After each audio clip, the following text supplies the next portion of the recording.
Hello everyone, welcome back to our channel. दोस्तों, आज हम बात करते हैं जाति व्यवस्था के बारे में। तो यानी कास्ट सिस्टम। तो माइकल के अनुसार जाति व्यवस्था एक आनुवंशिक, अंतर्विवाही और व्यावसायिक समूह की ओर संकेत करती है। इसमें अनेक कर्मकांडों और विश्वासों के द्वारा प्रत्येक व्यक्ति की सामाजिक स्थिति का जन्म से निर्धारण करके इसमें किसी भी तरह के परिवर्तन पर नियंत्रण लगा दिया जाता है। यानी कि जाति व्यवस्था जो है वो एक ऐसा समूह है जो कि आनुवंशिकता पर आधारित है, जो कि अंतर्विवाही है, यानी जो कि जन्म पर आधारित है। यानी कोई भी बच्चा जिस जाति में पैदा होता है वो आजीवन उसी का ही सदस्य बना रहता है। जो जाति व्यवस्था है उसमें कर्मकांडों और विश्वासों को ज़्यादा महत्व दिया जाता है और हर हर सदस्य पर यह प्रतिबंध लगाया जाता है कि वो अपनी ही जाति के लोगों के साथ शादी करेगा और उन्हीं के साथ खान पान और जो मेल मिलाप के जो संबंध है वो सिर्फ अपनी जाति तक ही रखेगा। तो जाति व्यवस्था जो होती है वो ऊंच नीच पर आधारित होती है। जैसे कि कोई ब्राह्मण है, क्षत्रिय, वैश्य है, शूद्र है। तो जो ब्राह्मण वर्ग है, जो ब्राह्मण वर्ण है, उसमें ही बहुत सारी जातियाँ होती हैं। फिर जातियों की भी बहुत सारी उपजाति होती हैं। तो हर ब्राह्मण से या हर जाति से ये उम्मीद की जाती है, समाज ये उम्मीद करता है कि वो अपनी जाति तक ही अपने संबंध रखे, वो दूसरी जाति से एक पृथकता वाला यानी दूरी वाला संबंध रखे। खान पीन से लेकर हर तरह के संबंध वो अपनी ही जाति के साथ रखे। तो ये पूरी तरीके से एक आनुवंशिक समूह होता है जिसमें सामाजिक संपर्क से लेकर खान पान और विवाह तक के सभी तरह के जो है प्रतिबंध लगाए जाते हैं। तो इसका अर्थ पढ़ते हैं। अंग्रेजी शब्द कास्ट लैटिन शब्द कास्टा से बना है। यानी जो कास्ट शब्द है वो कास्टा से बना है, लैटिन शब्द जिसका अर्थ है वंश, नस्ल, जन्म तथा विभेद। यानी कि जो कि वंश पर आधारित है, किसी नस्ल पर आधारित है, प्रजाति और जन्म पर आधारित है। यानी कि जैसे कि जो निग्रो लोग होते हैं, निग्रो यानी जो काले लोग हैं, तो जो गोरे लोग होते हैं उनसे एक दूरी का संबंध रखते हैं। तो ये प्रजाति आधार पर विभेद है। जैसे कि मुस्लिम और अनेक दूसरे जो रिलीजन है उनके साथ विभेद, जैसे हिंदू और मुस्लिम के बीच विभेद। तो ये एक तरह से धर्म का और जाति का ये एक तरह से प्रजाति विभेद है, जिसमें जो है जैसे ब्राह्मण और शूद्रों के बीच एक तरह का जो विभेद देखने को मिलता है, एक दूरी देखने को मिलती है। तो ये जाति पर आधारित विभेद है, जहाँ ब्राह्मणों को बिल्कुल सर्वश्रेष्ठ कह दिया जाता है और जो शूद्र होते हैं उन्हें एक नीची जाति में रखा जाता है और ब्राह्मण उनसे दूरी बना कर रखते हैं। तो ये जाति प्रजाति भेद है।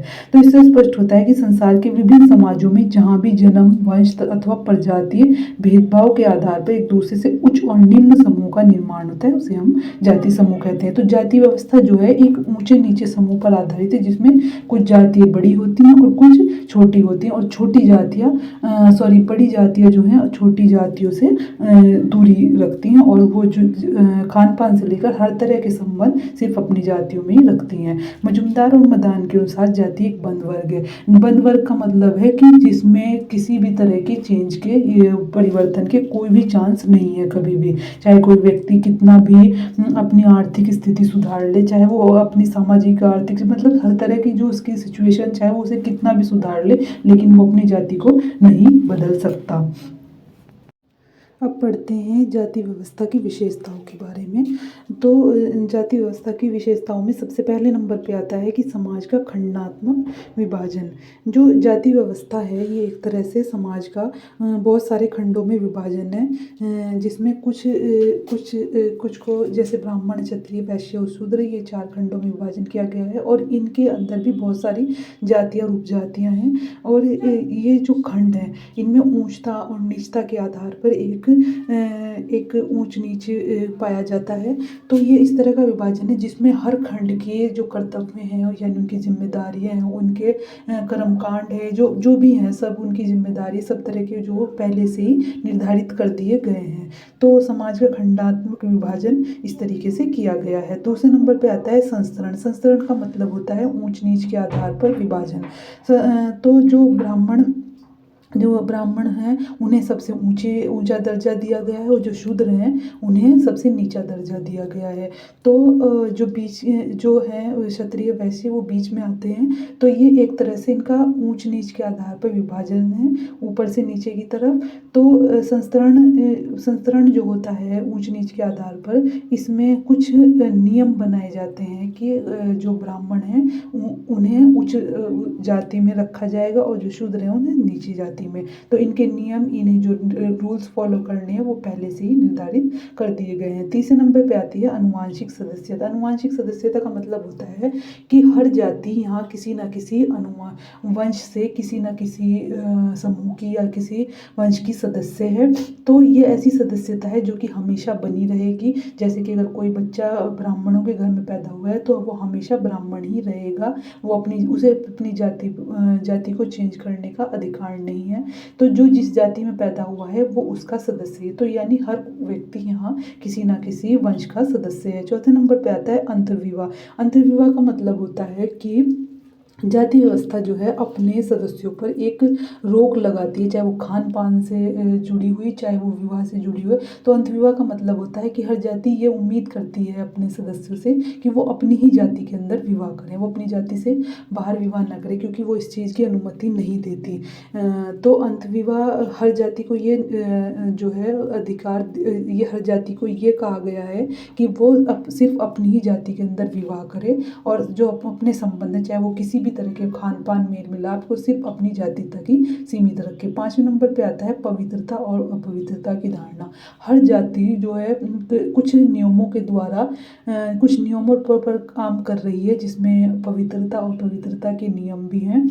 पवित्रता का नियम यह है कि कुछ जातियों को, जैसे जो उच्च जाति हैं ब्राह्मण क्षत्रिय वैश्य, जो उच्च जाति हैं उन्हें पवित्र माना गया है और अपवित्रता की जो श्रेणी में जिन्हें रखा गया है वो है शूद्र लोग।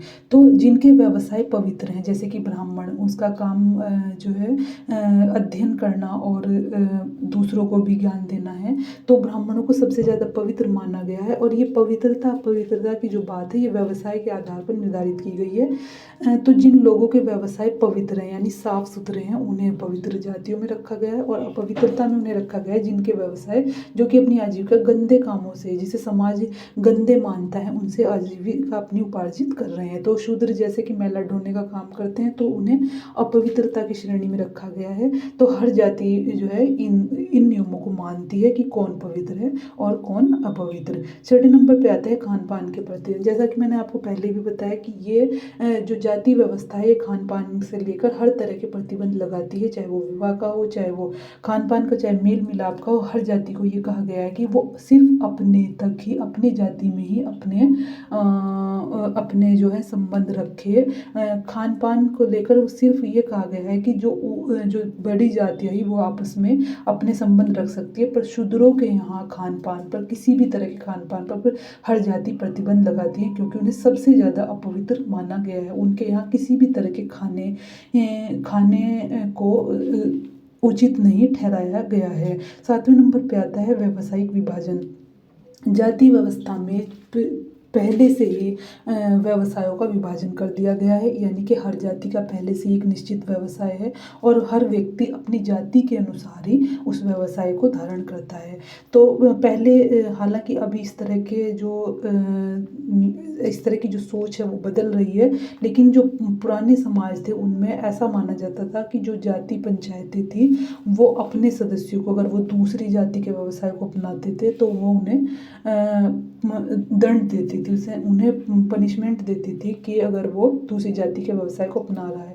तो ये इस तरह के प्रतिबंध थे कि जो आपकी जाति ने जो निर्धारित किया है व्यवसाय, आपको सिर्फ वही व्यवसाय करना है। तो ये इस तरह का विभाजन था कि हर जाति सिर्फ अपने लिए निर्धारित व्यवसाय को ही करती थी और उसी से ही अपना भरण पोषण किया करती थी। आठवें नंबर पे आता है धार्मिक स्वीकृति। धार्मिक स्वीकृति का मतलब ये है कि जो भी ये नियम कायदे कानून बनाए गए थे हर जाति के लिए, उन लोगों को ये बताया गया था कि इन्हें धार्मिक स्वीकृति मिली हुई है, इसलिए सभी लोगों को इनके अनुसार काम करना पड़ेगा। तो ये एक तरह का ऐसा बाउंडेशन था कि लोगों को अपनी जाति के लिए निर्धारित नियमों का पालन करना होता था। ऐसा कहा जाता था कि ब्राह्मण जो है वो सबसे श्रेष्ठ हैं। और ब्राह्मण सभी के घर में अतिथि है, पर ब्राह्मण के घर में कोई अतिथि नहीं है। ये जो इस तरह के जो नियम थे या शूद्रों को इतना नीच मानना, ये सब ये ऐसा बताया गया था कि ये इन्हें धार्मिक स्वीकृति मिली गई है, ये हमारे धर्म ग्रंथों से आए हैं।